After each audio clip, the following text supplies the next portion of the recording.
Debate sobre a chapa que vai ser encabeçada pelo deputado federal Alexandre Ramagem nas eleições do Rio de Janeiro divide dois grupos do Partido Liberal, do PL, que é o partido de Jair Bolsonaro. Por isso, quem chega com a apuração é ele, Pedro Duran, nos trazendo essa informação. O que a gente pode esperar desses dois lados aí do partido, enfim, dividindo opinião. O que você apurou, Pedro? Tá vendo, Renan? Eu vim para o Rio de Janeiro e tô voltando com notícia na mala isso. de volta para casa. É o seguinte, Renan, a gente tem uma discussão hoje que está deflagrada no PL, que é sobre quem vai ser o vice na chapa de Alexandre Ramagem. Não há nenhuma dúvida, não tem plano B para que o delegado da Polícia Federal, Alexandre Ramagem, que comandou a ABIN, Agência Brasileira de Investigação, no governo de Jair Bolsonaro, seja o candidato do PL aqui no Rio de Janeiro. Isso está posto. O problema é quem vai estar com ele nessa chapa que vai ser montada para as eleições de 2024. E aí dois grupos ficaram opostos num debate, de lados diferentes da mesa. O grupo de Jair Bolsonaro, os bolsonaristas, muito ancorado por Carlos Bolsonaro, que deve assumir o comando do PL aqui no Rio de Janeiro, na janela partidária, para justamente ser o articulador da campanha de Alexandre Ramagem, mas que também tem outras figuras importantes, como o próprio Flávio Bolsonaro, que é senador pelo Rio, e o grupo de Valdemar Costa Neto, aquele grupo histórico do PL pré-Bolsonaro, que tem uma leitura diferente dessa função, desse perfil de quem deve ser o vice.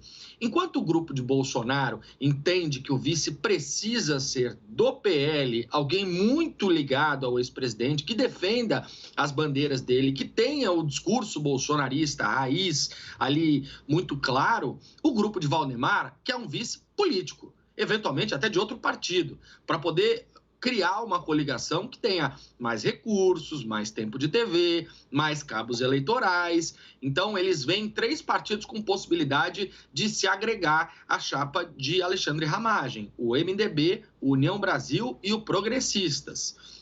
Então, justamente por isso, tentando encontrar uma forma de convencer a ala bolsonarista de que é preciso colocar alguém político. O que os bolsonaristas dizem? Espera um pouquinho, Bolsonaro foi eleito em 2018 sozinho, isolado, não tinha apoio. Estava lá ele e Deus e levou a eleição. O grupo do Valdemar diz o seguinte: sim, mas isso foi um fenômeno isolado. Não tem uma regra na política em que você tem grandes candidatos elegendo-se sem nenhum apoio partidário. Então a gente precisa ter o máximo de forças unidas para derrotar Eduardo Paes, que é o prefeito do Rio e candidato à reeleição, apoiado pelo presidente Luiz Inácio Lula da Silva, e hoje quem tem mais chances do ponto de vista do tabuleiro eleitoral. Por isso que essa apuração que eu trago junto com meu companheiro Pedro Venceslau, ela é importante para entender o seguinte: há um fenômeno na política brasileira hoje que é o bolsonarismo. Ele ainda é um fenômeno. Segundo as pesquisas da Quest, por exemplo, eu falava com o Felipe Nunes, 35% do eleitorado brasileiro está muito calcificado no apoio a Jair Bolsonaro. Isso não muda, nem sequer com operações da Polícia Federal, ameaça de prisão, discursos tidos como antidemocráticos, nada. Os 35% seguem fiéis ao ex-presidente Jair Bolsonaro. Mas ajambrar esse fenômeno na política tradicional não é tão simples assim, especialmente agora que Jair Bolsonaro não é mais o presidente do país.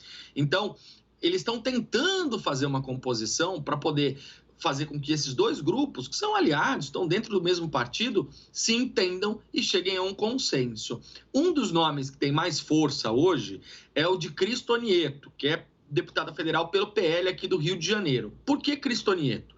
Porque, muito embora ela seja uma pessoa muito querida pela ala de Jair Bolsonaro, muito tida pelos bolsonaristas como alguém do bolsonarismo raiz, com aqueles valores de religião, família, liberalismo e tudo mais, ela é tida com bons olhos pela ala de Valdemar. O próprio Valdemar gosta de Cristonieto, segundo os interlocutores dele. Então pode ser uma solução pacificadora para essa grande discussão, para esse grande debate sobre o vice na chapa de Alexandre Ramagem. Fato é que essa decisão não vai ser tomada neste momento. A gente vai ter nos próximos meses ainda as convenções partidárias, mas para todos os que eu falei, quem bate o martelo é Jair Bolsonaro, Renan.